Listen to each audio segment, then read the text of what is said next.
Olá, seja muito bem-vindo ao nosso primeiro podcast de Venax 40 anos, uma história de inovação.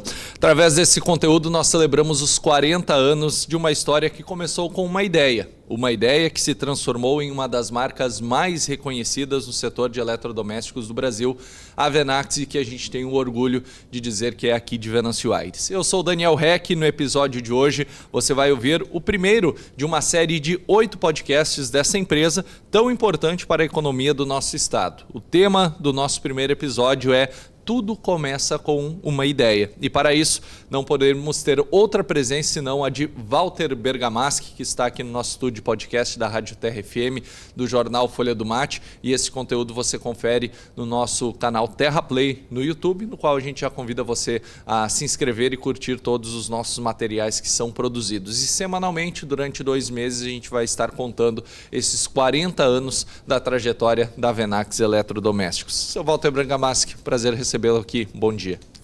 Bom dia, Daniel. O prazer é todo meu.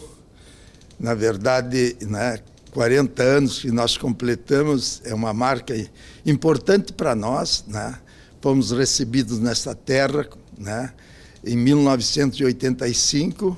Estamos, então, lutando até hoje, aí, tentando levar adiante o nosso propósito de ter uma empresa sadia, produzindo, fazendo o possível para colaborar com essa prestigiosa comunidade. Bom, 40 anos, seu Walter. Como é que surgiu a Venax? Porque é uma marca que ela é de conhecimento de todo venancioarense, principalmente, mas, como eu disse, é importante no estado, mas muitos não sabem como é que foi lá no início. Bom, Daniel, é o seguinte, você sabe, na década de 80, nós vivíamos um momento muito crítico. As empresas passaram por um momento de muita dificuldade. Eu me lembro porque eu tinha recém saído de um banco, a minha origem, é bancária, do Banco do Estado do Rio Grande do Sul, onde eu trabalhei 11 anos, de 64 a 75. Daí eu saí, fiz um escritório de contabilidade, Então, e eu sentia, na verdade, convivendo com muitas empresas, a dificuldade naquele momento. E aquele momento se vivia com uma inflação muito alta, galopante.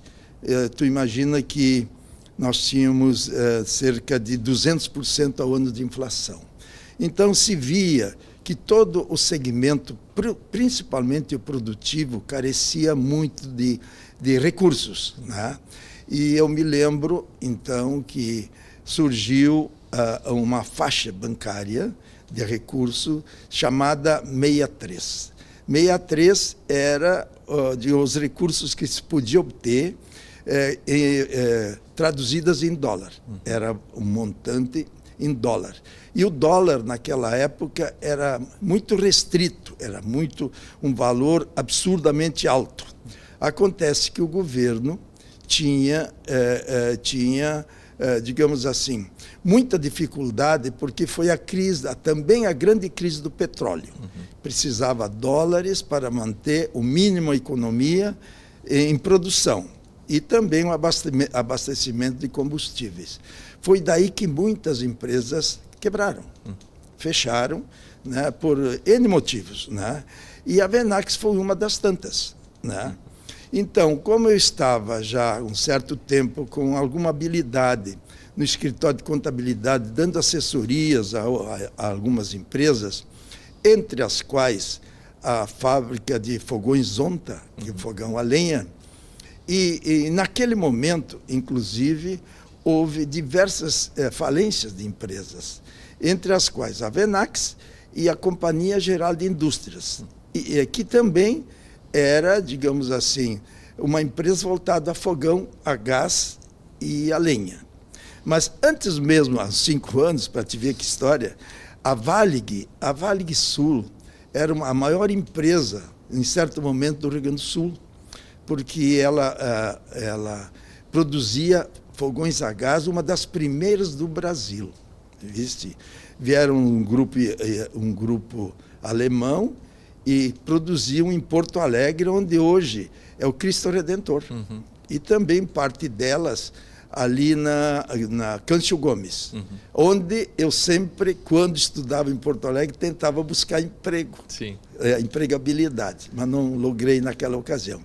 Então, diante do meu escritório de contabilidade, Daniel, tinha pelo menos umas 25, 30 inscritas.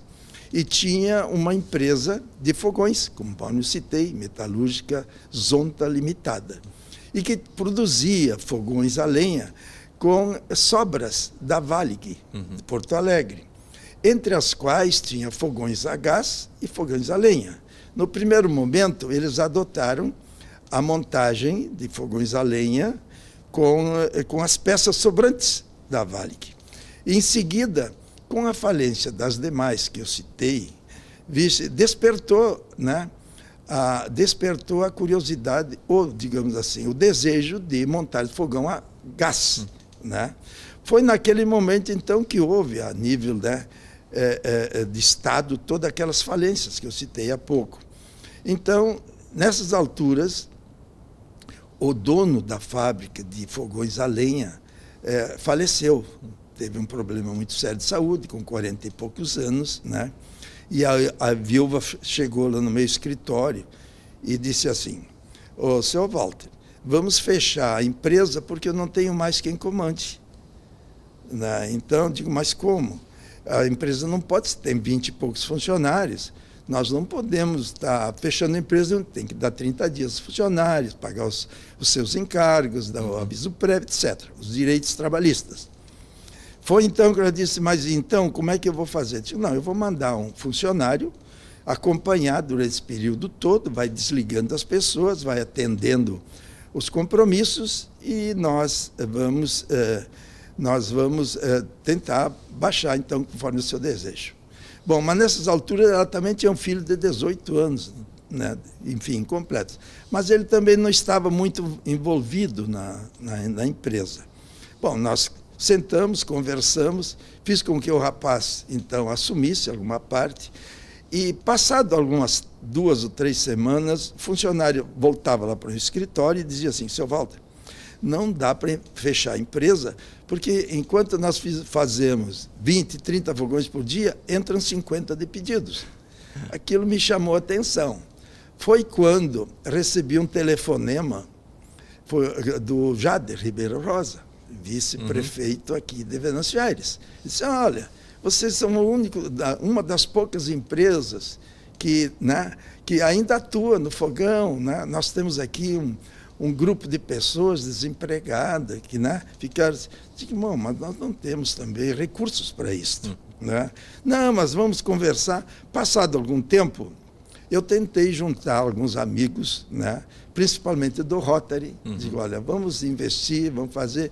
Mas ninguém admitiu a ideia. Achou assim que, não, é muito complicado. Se as empresas quebraram, é porque é um mau negócio. Né? Aí eu dizia assim, bom, talvez seja, né? Mas eu não quero criticar os proprietários, os trabalhadores, etc. Mas, contudo, passado mais uns 6 meses, a insistência foi tanta do Jader, né, que eu disse, não, vou ver, Aí dei uma chegada aqui em Venâncio Aires. Aí, naquela época, então, foi marcado o leilão. O leilão da massa falida.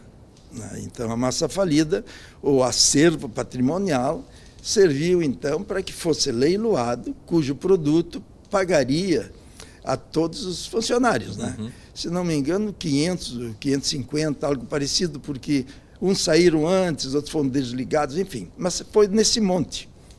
E aí, então, no meados de novembro de 1984, houve o leilão. No primeiro leilão, foi todo o acervo, todo o patrimônio. Propriedade, imóveis, máquinas, tudo que pudesse ter de ativo. Bom, aí os valores foram muito altos, não teve como... Né? No leilão seguinte, houve, digamos assim, lotes para serem leiloados. Eram caminhões, eram máquinas, eram, enfim, propriedades, eram imóveis, era tudo mais. E chegou num momento em que como nós tínhamos lá em Esteio a fábrica de fogão, a lenha, sobrou basicamente os prédios e as matrizes. Matrizes são aqueles moldes que se produzem peças em quantidade, né, e que o pessoal não dava muita importância. Né? Diz, não, eu quero máquina, eu quero ar-condicionado, eu quero birô, né, eu quero a prensa, eu quero isso, eu quero aquilo. Né? E aí, na verdade, então, disse, olha, esse é o montante que nós temos, porque com as matrizes você consegue produzir os fogões, né, rapidamente. É só adicionar algumas máquinas. Essas máquinas que a gente necessita pode ser adquirida em São Paulo, produzidas, enfim. Então, foi ali que nós conseguimos. Então, o prefeito Almeida, nessas alturas, entrou, o prefeito Almeida muito voluntarioso, muito, né, muito positivo, disse assim, o município ajuda vocês. Então, eu fiz a composição naquela ocasião, então, com o meu nome, com o nome da metalúrgica Zonta e com a prefeitura. A prefeitura foi minha sócia durante algum tempo. Sim. Com a obrigação de, em 2 anos, devolver o dinheiro, né? Sem juros até, naquela ocasião, que era um oportunista. Então, realmente, aí nós viemos para cá, né? E registramos, então, o acervo daquilo do almoxarifado e os prédios. E 1º de maio de 1985, nós começamos, então, a empresa, como a massa falida era a Metalúrgica Venax, Sociedade Anônima, nós não podíamos usar o nome Venax como razão social. Então, nós usamos como nome do produto, marca do produto. Né? E assim nós começamos, então, os telhados estavam todos rompidos, né? Tinha animais dentro que dormiam dentro da empresa, parte sem telhado, enfim, parte elétrica totalmente comprometida, era subterrânea, então os caras que levaram as máquinas embora puxavam o cabo, rompiam por baixo do piso. Foi um momento bastante crítico, levamos praticamente 1 ano para começar a produzir. Bom, imagino que nessa oportunidade, seu Walter, como o senhor mencionou, fez contatos com pessoas que pudessem ter interesse em entrar junto nesse projeto. Muitos, eu imagino que lhe chamaram de louco, de juntar todo esse conglomerado aí para reativar esse projeto. Né? Verdade, Daniel, tu focaste muito bem. Então ele disse, mas Walter, tu não tem? Eu digo, olha, eu tenho algumas propriedades aqui em Esteio, né, eu nunca tive medo de voltar a ser pobre. Né? Eu sempre digo, eu garanto no trabalho. Eu acho que pelo trabalho que a gente faz, a gente vence. Pode levar algum tempo, alguma dificuldade, mas a gente vence trabalhando e com honestidade.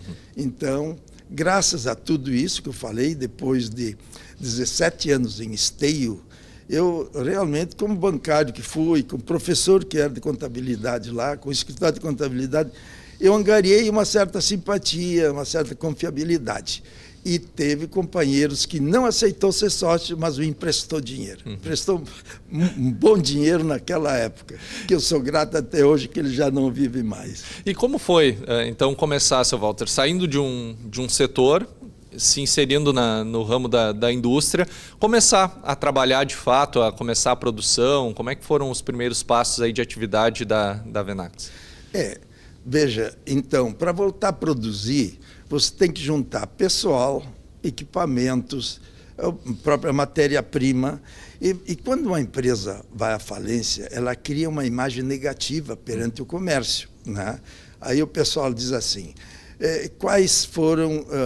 tem sempre aqueles aspectos que, na falência, digamos, os proprietários, então, acabam usando. Eles faturam produtos não entregues, né? Digamos assim, e obrigam o cliente a pagá-los, mesmo não tendo recebido, porque não devolvem em tempo, né, determinado, oficial. Então, com isso, os primeiros momentos foram muito críticos, né? Então, nós, na verdade, produzimos então fogão a lenha em esteio e começamos aqui com fogão a gás. Então, e a primeira carga que se fez foi para o oeste catarinense.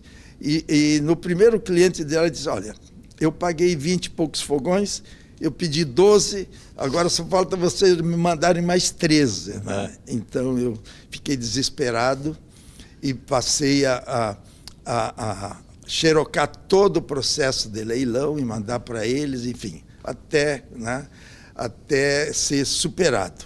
Então, aí começou, logo em seguida, nós tivemos digamos, a notificação de que a palavra Venax, ou a razão social, Venax, ela não podia ser usada porque ela foi omitida no leilão. E aí começaram a dizer que iam aprender nossos produtos com a marca Venax. E aí passou mais algum tempo, não pudemos mais entregar o produto, entregar o produto, e tivemos que comprar, né, de um procurador dos antigos proprietários, a marca, né, enfim, a marca para poder usar a marca Venax. Aí nós passamos a usar metalúrgica Venan e produtos Venax, porque aí não era razão social. Aí, sob liminar, nós conseguimos entregar os produtos. Ao final de algum tempo, né, depois de ter recomprado a marca, nós conseguimos ganhar na justiça, né, mas não recebemos dinheiro de volta. Sim. Então, a vida continuou. Mas quando nós chegamos, Daniel, aqui, havia muita dispersão dos ex-funcionários. Já tinha se passado 3 anos da massa falida. E muitos se aposentaram. Outros mudaram de cidade. Né? Mudaram de cidade foram por quê? Porque a massa falida, como ela foi dividida em lotes, as máquinas e equipamentos que tinha naquela época foram vendidas e foram criadas pelo menos 3 ou 4 empresas fora do Rio Grande do Sul. Tenho a citar a Clarice, tenho a citar a Atlas, tenho a citar mais uma de Santa Catarina, e com esses equipamentos. E aí nos deixou muito preocupados, porque o grande mercado que se tinha era nas missões do Rio Grande do Sul e o oeste catarinense. E já tinham começado a produzir lá, então, o Realce, né, mais uma empresa, e tinha diminuído a possibilidade, né, de mercado. O mercado ficou mais concorrido. Exatamente. Então, nós começamos a sentir aqui, então, de que aquele grupo de pessoas que chegaram a ficar até o fechamento da empresa, já tinham ou se aposentado, conforme eu falei, ou procurado outras empresas, levado até para o Paraná. Porque, Daniel, uma empresa, ela não tem um roteiro que tu possa montar. Ela está na cabeça dos funcionários. Cada um faz uma parte. Se tu souber juntá-los, no fim tu acaba tendo um produto, né? E vai adequando nessa circunstância. Então, aí, com muita dificuldade, tu imagina que aqui, quando nós começamos, um setor muito importante é a esmaltaria. A esmaltaria é onde você funde o vidro com o aço. Você moe o vidro, transforma em pó, mistura com água, faz um aditivo, e depois, através de 800 graus, você funde aço, né? E aí os fornos estavam todos, depois de 3 anos, parados, já estavam oxidados, já estavam com problema de resistência, né? E não tínhamos aqui um eletricista, industrial, no caso, ou que pudesse ser usado. Então, o que eu fazia? Eu ia às 2 horas da madrugada na antiga Fumo Sul, esperando dentro do carro que o funcionário Banzé saía de lá para ele nos dar, né, uma suporte. Mão suporte aqui na esmaltaria. Quer dizer, e assim levamos algum tempo aí para. E em relação a mim, eu fiquei mais 1 ano em Esteio, até poder juntar, fazer com que aquela empresa desse o suporte, porque aí, como não podíamos fazer fogões a gás aqui, o fogões a lenha passou a ser produzido pela Rubra, né? Falecido Guido Schmidt, a Rubra passou a fazer. Então, eles produziam fogão, e aí nós ficamos aqui basicamente com o fogão a gás. E em Esteio continuou com o fogão a lenha. Vendi o escritório, né? E aí, definitivamente, eu vim para cá morar até o falecido Cláudio Zonta, que também faleceu, filho do Abelino, fundador de lá, alguns anos depois, né? E depois, então, com o tempo, ele voltou para Esteio e eu continuei aqui numa divisão que houve de empresas. Nesse início ali, seu Walter, com todos os desafios que foram apresentados, teve algum momento que pensou, bom, me meti num negócio ruim, caí numa enrascada, como é que vou sair dessa? Teve algum momento de questionamento? Com certeza, Daniela. Só que tem algumas coisas na vida que fica mais difícil voltar, desmanchar o que tu já fizeste, do que continuar em frente. Tem que fazer dar certo. Já tinha, Daniela, algumas visualizações. Então, Alfonsín era o presidente da Argentina, o Sarney era do Brasil, já tinham começado a ensaiar alguns protocolos do Mercosul, né? E dizia assim, bom, o Rio Grande do Sul é extensivo, faz divisa com a Argentina, e então vai conseguir vender muitos produtos para a Argentina. E se criou essa expectativa. Como eu vinha da área, né, de contabilidade, coisa parecida, eu fiquei sempre muito atento a isso, né? Acompanhei muito e comecei, né, digamos assim, a estudar alguns protocolos de isenção. Então, nós fomos os primeiros a mandar alguns fogões para lá. Isso nos deu um ânimo muito grande, né, de poder continuar investindo. Viajei para lá, né, em muitas viagens, e aí, lá pelos anos 88, 89, já começou a pintar. Então, já se via um horizonte mais, né, interessante para a gente. Definição dos produtos lá no início, seu Walter, como é que foi definir a linha, as novidades, como é que foi esse processo? Bem, você sabe que a antiga Venax, ela tinha uma gama grande de produtos. Ela tinha lançado fogão 6 bocas, né? Coisa que poucas empresas no Brasil tinham, né? Com aquela famosa Kate Lira, não é?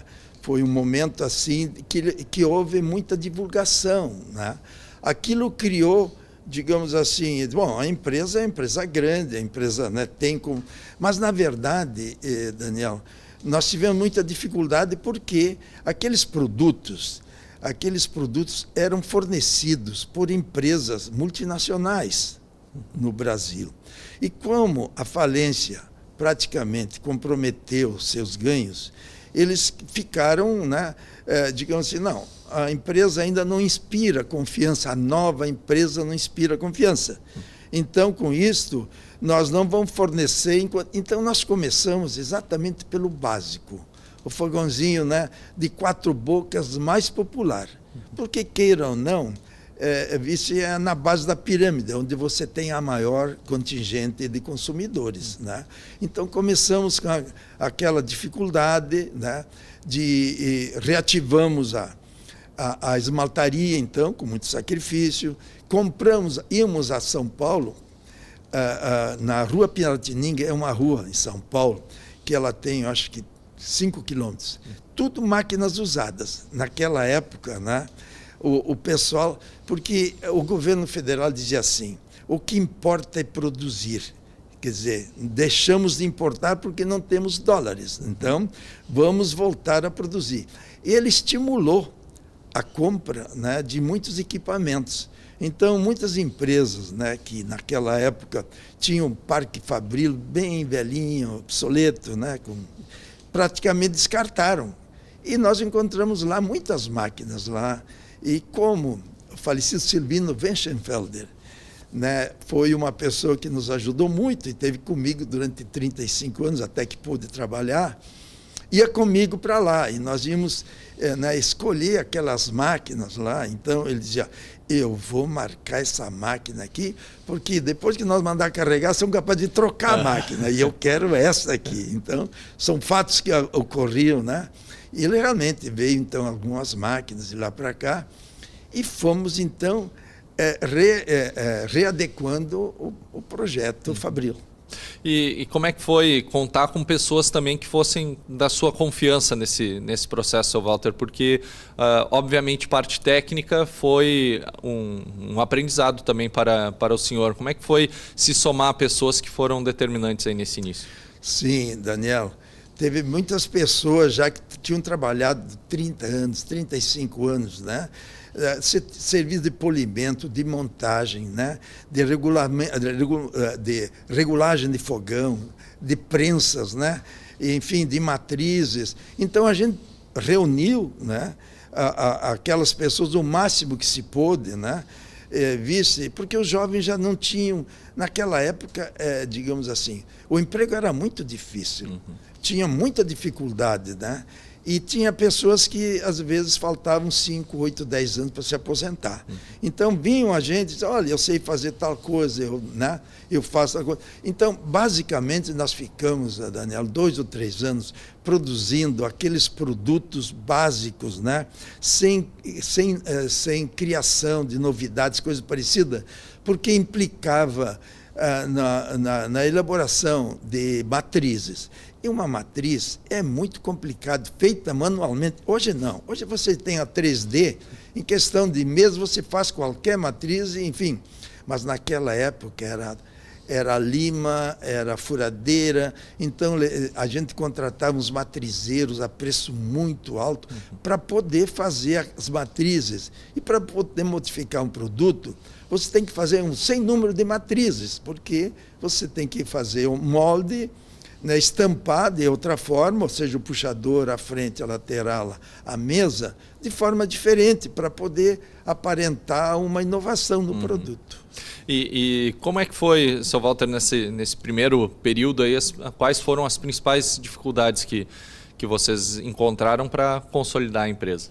Sim, o primeiro momento foi de que os juros bancários eram altíssimos. A inflação, conforme eu citei, em 85, 87, 86, 87, passava dos 200%. Então, você não podia se louvar, né? Então, como a inflação era galopante, você sabe que produzir, você demanda algum tempo. Você compra um produto, né? Enfim, um registro, né? O botão. Aí você compra, ganha 28, 40 dias para pagar. Só que você leva 35 para produzir. Quando você vai vender, você tem que dar mais 30 ou 60 dias. Se somar tudo isso, você tem uma defasagem de capital. Né? Então, a dificuldade era realmente trabalhar com o mínimo possível para poder se manter, porque quando você recebia o dinheiro, já era insuficiente para poder comprar a nova matéria-prima.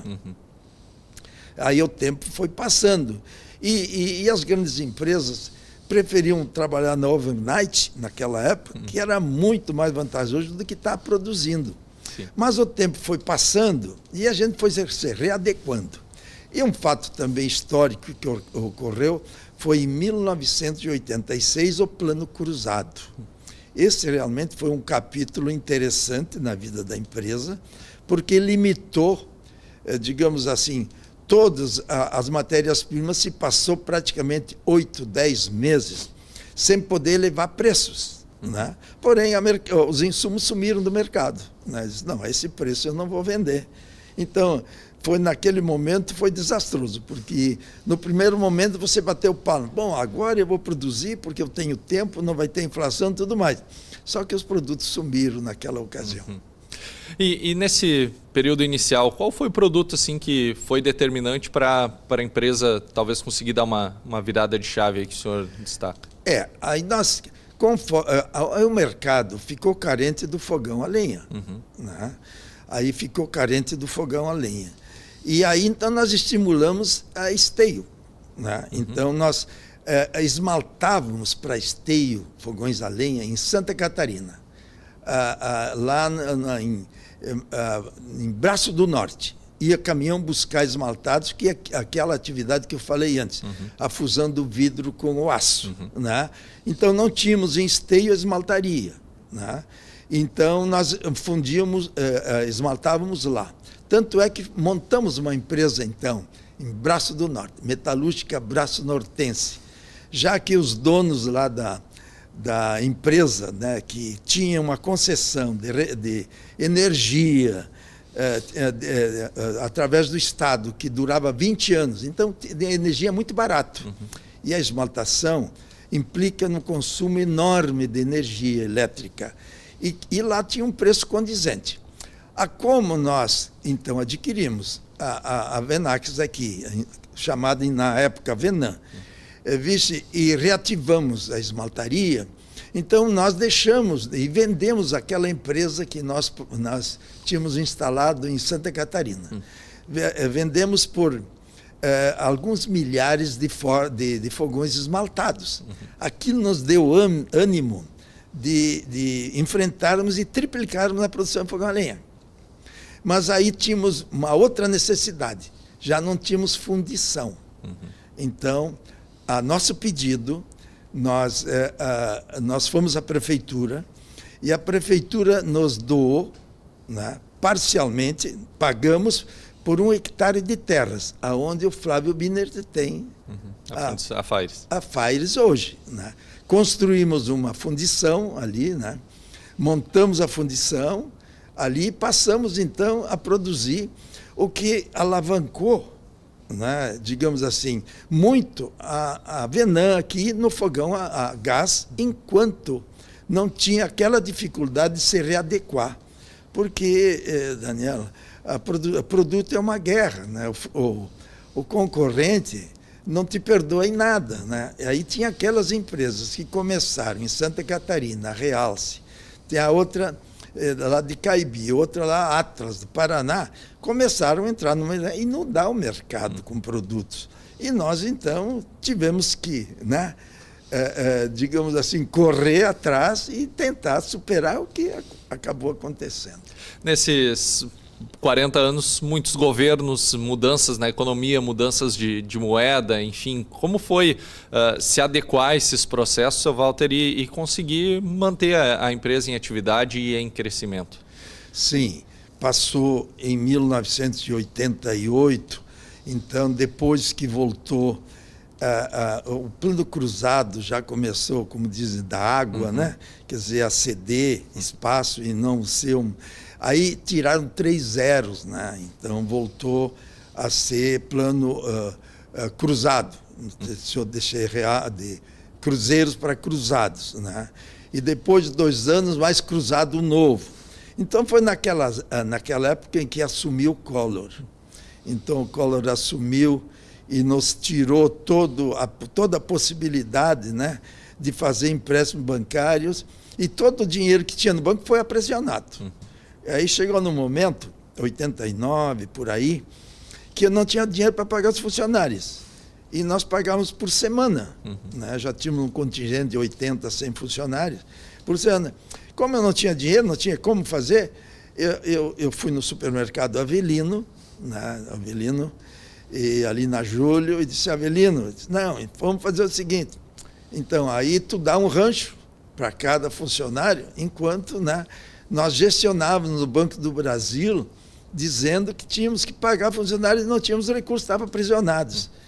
E aí, então, fizemos uma lista, depois da 3ª semana, né, já todo mundo desesperado, conseguimos, então, do Banco do Brasil, uma lista que nos deram, né, a esses recursos para, naquele momento, superar né, os pagamentos dos funcionários.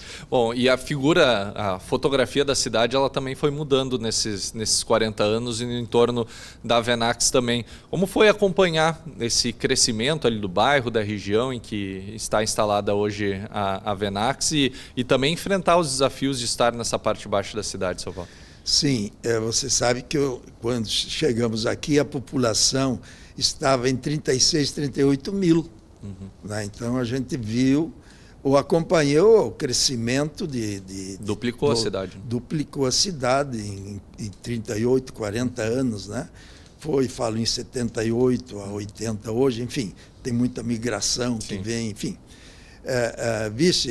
A cidade era realmente carente, muito carente de mão de obra especializada, mão de obra, porque aquela gama... Então, eu dizia assim, eu estou numa cidade com uma metalúrgica, que para produzir fogão eu só tenho erva mate. Né? Então, significava dizer que não tinha nada. Sim. Tinha que começar a refazer. Então, aí começou a gestão. Como eu vivi lá em Esteio, tinha uma certa participação na ACI de lá, e também tínhamos muito conhecidos na Fiergs, eu comecei a gestionar para trazer para cá a Vício Senai. Né? Então, só que levamos 3, 4, 5 anos, porque eu dizia assim, a Venâncio Aires é o 28º município do estado. O Senai tem 44 escolas. Então, tem escolas em determinados municípios com menos PIB e menos empregabilidade que Venâncio Aires. Mas isso aí, não. Em Venâncio só tem fumo e erva mate. O que nós vamos fazer com o Senai lá? Né? Não, mas tem a metalúrgica, tem a Rubra, né? já tem a Venax, já estão crescendo, né? Então já estão carentes de profissionais, de eletricistas, mecânicos, matrizeiros, etc, etc. Nesse episódio inicial, a gente está trazendo um pouquinho, contextualizando o início dessa história, seu Walter. Se fosse capturar um momento assim que foi determinante para chegar a esses 40 anos, que o senhor viu, bom, agora tá andando como eu imaginei, que essa empresa tá conseguindo se desenvolver. Tem algum momento que o senhor se recorda, assim, que o senhor sentou no seu escritório, lá na sua cadeira, bom, agora a empresa está andando e vai continuar o seu crescimento? Esse momento, Daniel, foi, digamos assim, foi no decorrer dos primeiros anos. Eu não diria assim, mas que nos deixou assim muito eufóricos. Foi, voltando a dizer, foi no momento em que fui a Buenos Aires, né? E lá existia um sistema de compra chamado, digamos, clube de compras, em português. Clube de compras, eles falavam. E aí se reuniam lá em um clube, numa chácara, 20, 30 comerciantes, importadores. E aí importavam sapatos, importavam móveis, importavam eletrodomésticos. E eu fui convidado Daniel, para fazer parte. Então, nós tínhamos 15 minutos para dizer do que nós estávamos dispostos a vender, a que preço e o produto. Então, eu devo ter sido o 10º entrevistado, sentei na cabeceira da mesa, e o pessoal não parava de conversar. Né? E aí, passados uns 8, 10 minutos, aí eu digo, poxa vida, mas eu vou levantar daqui e não vou dizer bom dia. Né? Aí eu peguei no braço da pessoa que estava à minha direita e disse, senhor, por favor, né? Eu estou vendendo fogões a gás, cocinas a gás. Ele respondeu, cocinas a gás são feias e fracas. Ele dizia, são feias e fracas. Tem que ser um fogão para durar 30 anos, que aí o consumidor comprou na sua vida, né? E não precisa estar mudando. Aí eu bati no braço dele, os senhores são lojistas. A quem interessa que um produto dure 30 anos? Interessa a fábrica? Interessa a loja? A quem interessa? Vocês fazem um produto cujo preço o cara tem que pagar pelo 40º ano da vida. Né? Então tem que encarecer o produto para ser forte, para ele diluir através do tempo. Enquanto que, digamos, eu estou aqui, vocês vendem um produto argentino por $800. Eu estou aqui para vender um produto que dura de 10 a 15 anos por $80. No final da conversa, eu vendi 20 mil unidades. Olha só. E economicamente, inclusive para as famílias... Momento, eu produzia aqui 150 por dia, então imagina Sim. produzir 20 mil fogões, né? Na Argentina. Foi o grande momento, né, de que houve a expansão da empresa. Voltamos a Piratininga, em São Paulo, rematamos máquinas, né? Contratamos pelo menos 50 pessoas, e aí nos anos seguintes vínhamos aí para poder atender a todos, sem que houvesse complicação. Eu produzia fogões diferenciados para cada um deles, com marcas distintas. Vixe? E eles vinham trazendo cebola para a Ceasa de Porto Alegre, Ceasa de São Paulo, encostavam o caminhão na empresa e ficavam esperando 4, 5 dias para ter 400, 500 fogões, né? E produzia o fogão na esteira e não ia para a pilha, ia para cima do caminhão.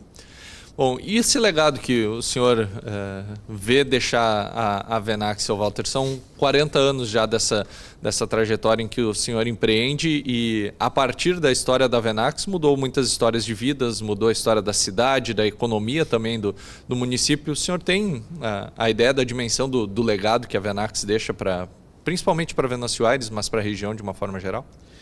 Bom, Daniel, cada pessoa tem as suas visões, tem né, as suas perspectivas. Eu sempre procurei, digamos assim, buscar diante do momento que se vive, porque não adianta ficar imaginando, tu tem que atuar e seguir os espaços que se abrem pela frente, né? Ou pela leitura. Eu sempre fui curioso assim em termos de economia, né? Eu me formei em técnico em contabilidade e passei a fazer economia, o curso de economia. Comecei na Unisc, lá na Unicinos, e depois não me formei, porque digamos, a empresa me tinha com muito tempo. Então, eu fiz 66 cadeiras, mas não consegui, né? Porque eu fiz aos poucos 2 cadeiras, 3 cadeiras, e quando eu dizia, falta 10. Aí, passado um ano, eu disse, não, falta 15, porque ia mudando, surgindo novas cadeiras, coisa parecida, né? Então, fui muito atento, né? E aqueles protocolos, né? E depois, no tempo de vida, eu vou contar as histórias. Então, depois dos anos 90 e poucos, no Plano Real, que são momentos também muito críticos, que consolidaram toda uma situação. Agora, de Venâncio, digamos assim, eu tenho boas lembranças, sabe, dos prefeitos que aqui passaram, né?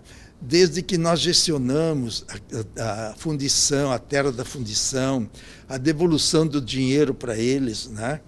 Sem dúvida, a ajuda que tivemos, as escolas que nós trouxemos, enfim, são digamos, aspectos que a gente vai comentar no futuro. Pois é, a gente está nesse primeiro episódio que é para marcar esse início dessa trajetória de 8 episódios, seu Walter, e o próximo a gente tem como tema de Venâncio para o Brasil e para outros países. Com certeza, muitas fronteiras foram rompidas pela Venax, né? Sem dúvida, Daniel.